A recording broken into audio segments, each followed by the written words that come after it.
காலை வணக்கம், வணக்கங்கள். எஸ், ஏன் வணக்கம் என்று சுருக்கமாக கொஞ்சமாக சொல்கிறது? வணக்கங்கள். எஸ், உங்களுக்கு என்னுடைய வணக்கங்கள்.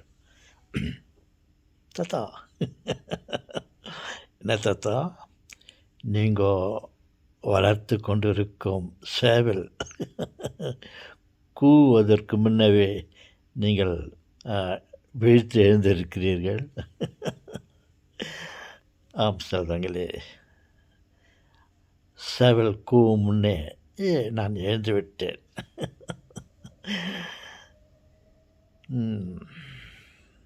என்ன தாத்தா, என்ன விஷயம்?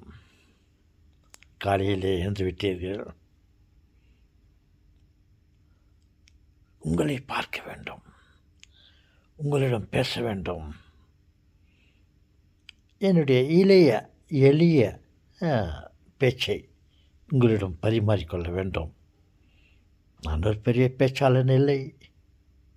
இப்போதுதான் முளைத்து 2 இலைகள். முளைக்கும் போது 2 இலைகளா தாத்தா? ஆம் சொல்கிறீங்களே. ஆனால் 3 இலைகள் கூட முளைக்கவில்லை. முளைத்து 3 இலை முளைக்கலை என்றாங்களே, அந்த மாதிரி நான் ஒரு இளைய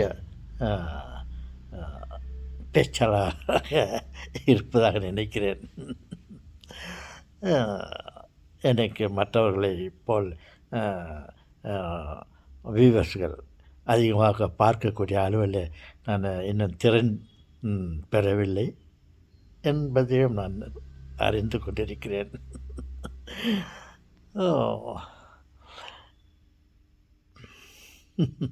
பாவம் தாத்தா பேசுகிறார்.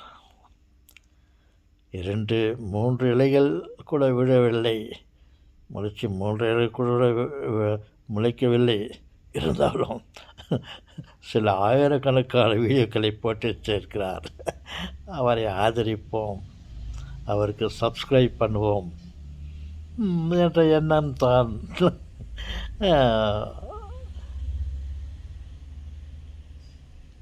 சொல்லுங்க தாத்தா. அதுதான் உங்களுக்கு இல்லை. நீங்கள் என் வீடியோவை பார்த்தாவே அப்படி தள்ளி விடுறீங்க. நோ வியூவர்ஸ்ன்னு. இருந்தாலும் நான் குழந்தைகளிடம் பேச ஆசைப்படுகிறேன். சில நல்ல கருத்துக்களை, சில நல்ல விஷயங்களை பரிமாறிக்கொள்ளலாம் என்று நான் பேச வந்தேன். அப்படி என்று நான் அடித்து விட்டேன், என்னை அறியாமல். பார்த்தால் அங்கே ஒரு கொசு இருந்தது.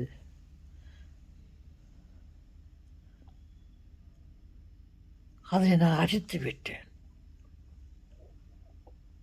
ஏன் அங்கே அந்த கொசு இருந்தது? அது பசிக்கு, தன் உணவுக்காக. பாருங்கள், இவ்வளோ பெரிய உடல் இருக்கிறது, இதில் சிறிதளவு நாம் உண்ணலாமே, நம் பசியை தீர்த்து கொள்ளலாமே என்று அந்த கொசு வந்து என் ரத்தத்தை உறிஞ்சலாம், சாப்பிடலாம் என்று கடித்தது. நான் அதன் பசியை நான் உணரவில்லை.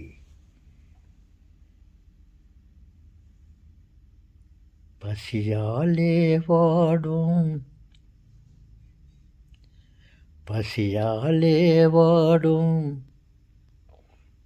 ஏழை முகத்தை பார்ப்போர் இல்லையா, என் பாட்டி கேட்போர் இல்லையா? அப்படி என்று அது பாடிக்கொண்டு இருக்குதோ என்னவோ தெரியலை.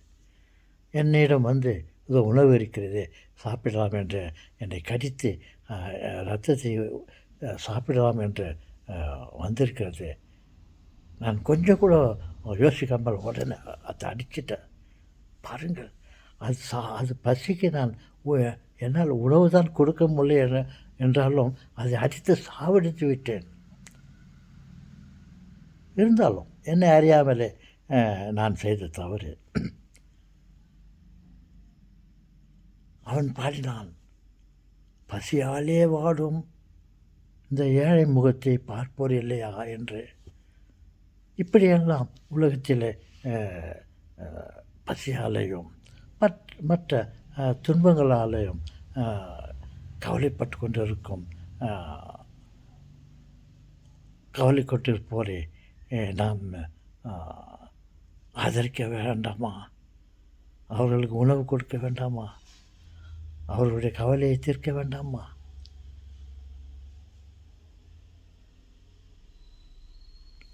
என்று நினைப்பதோடு இல்லாமல் அவர்களுக்கு உணவு கொடுக்கலாம். நம்மிடம் வந்து இரத்தத்தை குடிக்க வந்த கொசுவை அவசரப்படாமல் அதை அடித்து சாவடிக்காமல் குறைந்தபட்சம் அதை விரட்டி விட்டு இருக்கலாம். அதை அடித்து சாவடித்து விட்டோமா என்று நான் கவலைப்பட்டு கொண்டிருக்கிறேன் என்று சொல்லுங்களே.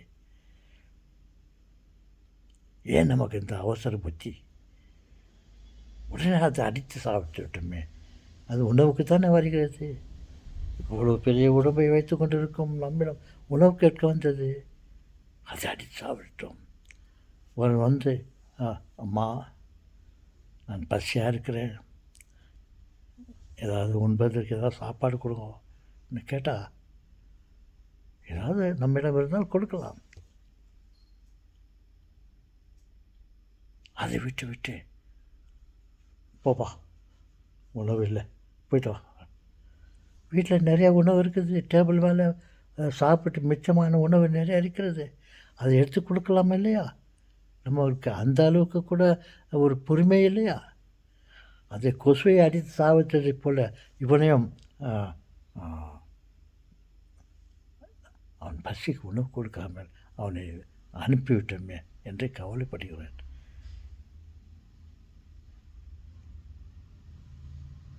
என் செல்வங்களே, நாம் ஏழைகள் மீது இரக்கப்படுவோம், உணவு கொடுப்போம், அவர்களுக்கு அன்பை கொடுப்போம். இது என்னுடைய காலையில் கோழி கூவதற்கு முன்னே நான் எழுதிவிட்டேன். என்ன பிரயோஜனம்? இந்த கொடுக்கும் மனப்பான்மையை நாம் வளர்த்து கொள்வோமா? கொடுப்போமா? ஆம், கடவுள் இருக்கிறார், அவர் பார்த்துக்கொள்வார் என்று நாம் நினைக்கக்கூடாது. நாமும் கடவுள். நான் பல வீடியோகளிலே சொல்லியிருக்கிறேன், நமக்கு உயிர் இருக்கிறது. உயிர் என்றால் என்ன? கடவுள். கடவுளுடைய உடல், அவருடைய உருவத்திலிருந்து ஒரு சிதழ்வு நம் உடம்பில் இருக்கிறது. நாமும் கடவுள் இல்லையா? நம்மிடம் வந்து கேட்போருக்கு நாம் கொடுக்க வேண்டாமா? நானும் கடவுள் தான். பெருமை அடித்துக் கொள்வதில் ஒன்றும் ஓகே சொல்லுங்களே. நாம் கொடுக்கும் மனப்பான்மையை வளர்த்துக்கொள்வோம். நானும் கூட ராஜா தானே, நாட்டு மக்களே என்ற மாதிரி நான் கூட கடவுள் தான் அப்படின்னு பெருமை அடிச்சுக்கிறத விட நாமும் மற்றவர்களுக்கு கொடுப்போம், மற்றவர்கள் ஆசை தீர்த்து வைப்போம். அப்படி நம்மால் முடியவில்லை, விருப்பமில்லை என்றாலும் அவைகளை அடித்து பாருங்கள், நான் கொசுவை நான் என்னை அறியாமல் அடித்து விட்டேன். ஆனால் ஒன்றை சொல்ல விரும்புகிறேன், நான் அதை தெரியாமல் அடித்து விட்டேன், ஏதோ கடிக்கிறதே என்று அடித்து விட்டேன். என்னையும் கடவுள் மன்னிப்பார், பரமபிதா மன்னிப்பார். நான் அந்த கொசுவை அடித்தது கொலை செய்ததாக கருத முடியாது, என்னை அறியாமல் செய்தேன். அதை விட்டு விடுங்கள். நாம் உதவுவோம், உணவு கொடுப்போம். தாத்தா இதே மாதிரி பேசுங்க தாத்தா. யாரும் உங்கள் வீடியோ பார்க்கறதுலாம் கூட பரவாயில்ல, நீங்கள் கோச்சிக்கின்னு நம்ம வீடியோ யாரும் பார்க்க மாட்டேங்காங்களே, சப்ஸ்கிரைப் பண்ண மாட்டேங்காங்களே என்று நீங்கள் வீடியோ போடுவதை நிறுத்திவிடாதீர்கள் தாத்தா.